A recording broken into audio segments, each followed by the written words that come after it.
जो भी औरंगजेब की कंट्रोवर्सी को लेके अब जो बवाल चल रहा है चारों तरफ, ये एक तरह से एक बारूद का ढेर पड़ा है, उसमें एक तीली डालने की तरह है।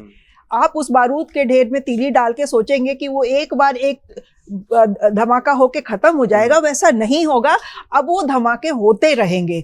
आप इस चीज को क्यों नहीं मान के चल रहे हैं कि जो घटना जब एक फिल्म आती है, एक तो सबसे हास्यास्पद यही है कि इतना इमोशनली उसमें रिएक्ट करने की जरूरत क्या है भाई। फिल्म तो फिल्म है, आप फिल्म देखिए, आप उसको क्रिटिसाइज करिए, अच्छा उसको कहिए, बुरा कहिए, वो आपके ऊपर है, लेकिन उसको आज की डेट में अपने एक्शन का आधार बना लेना कि उस फिल्म में ये दिखाया गया है तो अब हम औरंगजेब की कब्र खोद देंगे, अब हम ये गिरा देंगे, ये ढा देंगे, ये करना उचित नहीं है।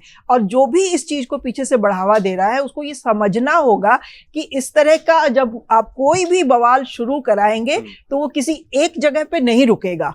आज औरंगजेब पे बवाल हो रहा है, वो सिर्फ औरंगजेब पे रुक जाएगा। ठीक है, औरंगजेब की कब्र आप हटा दीजिए ना भाई, आपकी तो सरकार वहां है। अगर इतनी ही परेशानी है तो उसकी कब्र हटा दीजिए, उसका मकबरा गिरा दीजिए, उसमें क्या दिक्कत है, कौन रोक रहा है आपको। लेकिन ये है कि उसके मकबरे को उसकी कब्र को गिरा देने से क्या समस्या का समाधान हो जाएगा?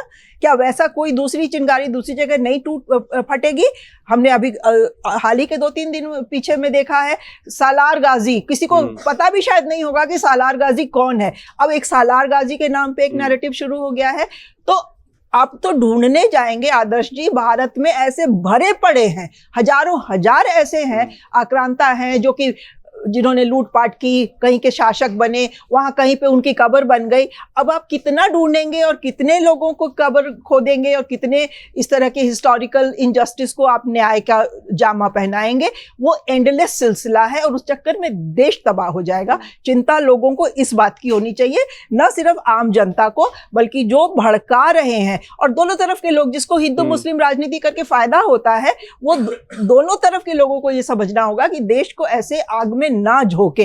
अब सालार गाजी, हमें किसी को बहुत ज्यादा पता नहीं होगा कि सालार गाजी का क्या पास्ट रहा है या क्या उसने किया है, लेकिन अब सालार गाजी की कब्र बहराइच में कहीं है, अगर आप उसको खोदने की बात करने लगते हैं, उसको गिराने की बात करने लगते हैं, उसके नाम पे कहीं कोई मेला होता रहा है, उस मेले को किसी को नहीं पता है कि क्या उस मेले का बैकग्राउंड है। अब आप उस मेले को रोक देंगे? भाई मेला तो मेला है, मुझे लगता है कि उस एरिया में हिंदू मुसलमान सब जाते रहे होंगे, ऐसा तो नहीं है कि सिर्फ मुस्लिम्स का मेला था। एक फेस्टिविटी का माहौल रहता होगा 2-4 दिन जब भी ये मेला होता होगा, अब आप उसको रोक देंगे।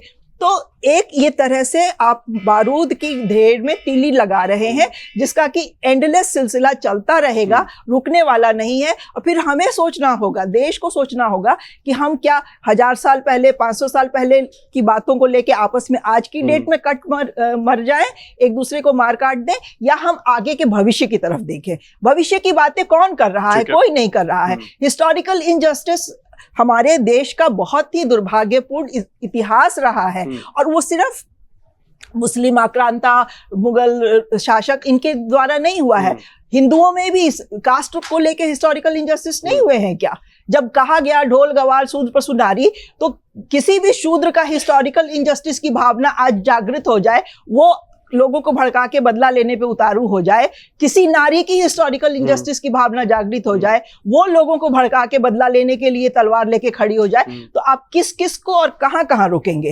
हिस्टोरिकल इनजस्टिस सिर्फ हिंदू वर्सेस मुस्लिम नहीं हुआ है, हिंदुओं में भी कास्ट वायलेंस का बहुत पुराना इतिहास रहा है हमारा, और उसको आप राइट ऑफ तो कर नहीं सकते हैं। आप लोगों को बहुत, इन सब लोगों को मुझे मालूम है, याद होगा, एक राजस्थान में बहुत चर्चित रेप केस हुआ था, जिसमें कि 5-6 आरोपी थे, उनको कोर्ट से इसलिए बरी कर दिया गया कि वो अपर कास्ट के हैं और जो विक्टिम है वो अछूत बिरादरी की है, तो वो ये काम कर ही नहीं सकते हैं, जबकि सबको पता था कि वो हुआ था। तो ये करके आप हिस्टोरिकल इनजस्टिसेस कितने और कहां उसको हरा कर रहे हैं, उन घावों को ताजा कर रहे हैं, आपको इसका अनुमान भी नहीं है। तो ये एक बहुत डिस्ट्रक्टिव माइंडसेट है जो अभी काम कर रहा है। राजनीति की रोटी के लिए देश को मत जलाइए, रोटी आप अपने घर में चूल्हा जला के सेकिए, देश को मत जला के अपनी रोटी सेकने की कोशिश करिए। मेरा सिर्फ ये कहना है। अगर आप ये वीडियो YouTube पर देख रहे हैं तो हमारे चैनल को सब्सक्राइब कर बेल आइकन दबाएं, और Facebook पर देख रहे हैं तो हमारे पेज को लाइक करें। 8 मिलियन प्लस सब्सक्राइबर, आपके इस भरोसे के लिए बहुत धन्यवाद।